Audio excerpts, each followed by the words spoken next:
What's up, space pirates? This is your Admiral, the Dread Pirate Dr. Disaster. And I'll tell you what, folks, I have to admit that I am the sort of jerk who finds unintentional comedy to be pretty much the funniest shit around. This is me on a daily basis when I see news about failing woke games. Man, you are one pathetic loser. During the whole Dragon Age the Veilguard debacle, I was constantly plugged into social media, pointing at the screen and having an absolute laugh riot at the expense of all the jackasses out there who tried to convince us that actually this was a super popular game and that people loved it. I am enjoying the same sort of thing right now with Avowed. Obviously, the failure for that game is not as pronounced as it was with Dragon Age, because of course, as you might remember from tweets like this one, they were pushing the Veilguard really hard, trying to claim that it was the biggest game this side of the century. Do you trust me? No way! Anyhow, the news just keeps pouring in, showing how pathetic the launch of Dragon Age the Veilguard has been, because it looks like the game is available now for free on PS Plus. Clearly, BioWare and EA will do anything to drive up their player count, and they are also quite keen on making back any kind of money at all that they can get for this turd, taking a lump sum from PlayStation to make it free on their platform means that they are basically waving the white flag on getting any sales naturally moving forward. I'm a real failure. This might be some kind of a record for a game that was so expensive to develop. This might be the fastest that a game like that has been put on a free service like PlayStation Plus outside of the day one Game Pass titles that Xbox is known for. But anyhow, we're going to read an article from Paul Tassi, who was among the journalists a few months ago assuring us that actually BioWare had developed a very amazing and popular game. We are going to have a laugh at this writer's expense as he is forced to eat his words, and we will see what he's learned. Spoiler alert. Not a damn thing.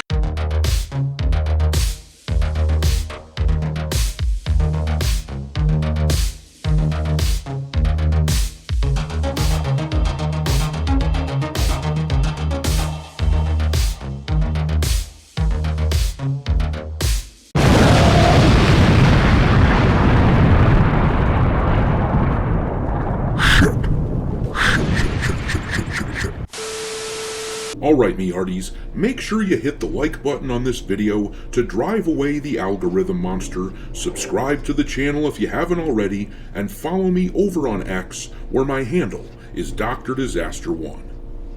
But anyhow, it would behoove all of us to remember that these same people who are trying to convince us now that Avowed is doing swell, that Avowed is just the next big thing, those same people are the ones who were talking up Dragon Age the Veilguard, which would have gone down as the biggest catastrophic failure of last year in the gaming world, if not for being bailed out by Concord and Suicide Squad Kill the Justice League. But Dragon Age has absolutely hit a brick wall, killing the little bit of dignity that the game had left with this news here that they are now free on PS Plus. The game has been selling for way less than its original MSRP for months now. I reported on the fact that the game trades in at the likes of GameStop for basically a can of beans, which, I've got to say, if you have a physical copy of this game and you can get that trade, you can get a can of beans, I highly recommend that you take them up on the offer immediately. But anyhow, let's read this article from Paul Tassi on Forbes as he explains to us how actually all the game journalists who gave this game an 82 out of 100 on Metacritic, all of those people were absolutely wrong. The first sentence in his article is just delicious. I recommend that you savor it, swish it around in your mouth a little bit, but it says, at this point, there is no spinning that at least commercially, Dragon Age the Veilguard is proving to be a big miss from EA and BioWare.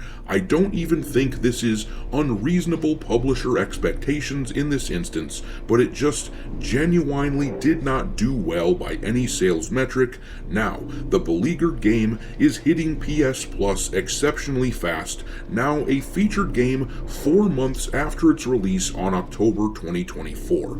That is deeply troubling for a AAA RPG, much less one a decade in the making since Game of the Year Dragon Age Inquisition back in 2014. Previously, EA said that it had only had 1.5 million engagements compared to the 3 million it wanted, and using that terminology, that's not even sales. Now, they have apparently just taken a check from Sony to get it on PS Plus, as apparently things are not turning around. Here is where the article gets interesting though. Tassie writes, why did Dragon Age the Veilguard fail? It did not review poorly.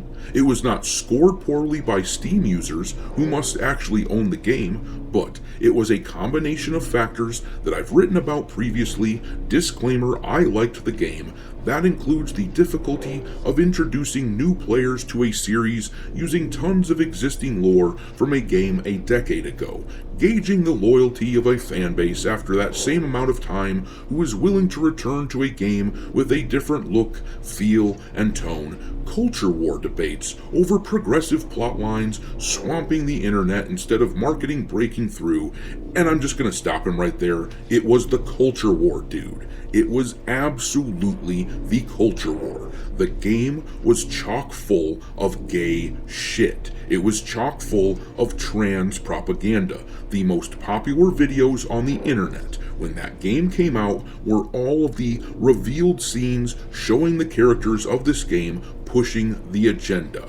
People couldn't stop talking about what a piece of shit this game looked like, and we told them then, as the flagging Steam player count couldn't even hit 100,000, we said, my dudes, this is happening because BioWare injected stupid crap into the game. And at first, these buffoons tried to argue that actually the game was a success.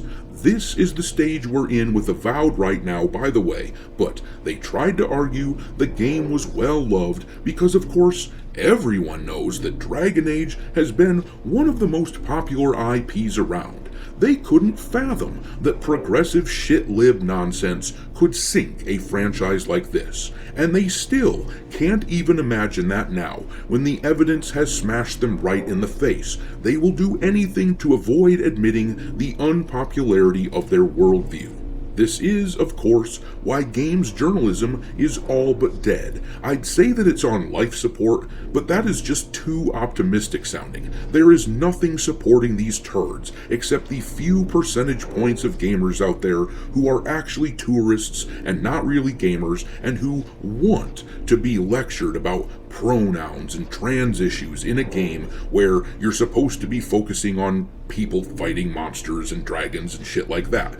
This game, Dragon Age the Veilguard, has reached the absolute bottom of the barrel with this news, and even now, the journalist types refuse to give those miserable gamer chuds, those of us who oppose them, they refuse to give us the win. But I'm not even mad. I think that this is funny as hell. They're over here trying to explain themselves, trying to explain how we weren't right. And there's a very important saying that one has to remember in a debate like this one: if you are explaining yourself, you're losing. But I'm gonna leave it there. Drop your mockery of the Veilguard and these game journalist clowns into the comment section below, and we will talk there. Thanks for watching, me hearties. If you haven't already, your Admiral is inviting you to subscribe to the channel and become a part of the crew. Life as a space pirate may not be glamorous, but there's always plenty of booty.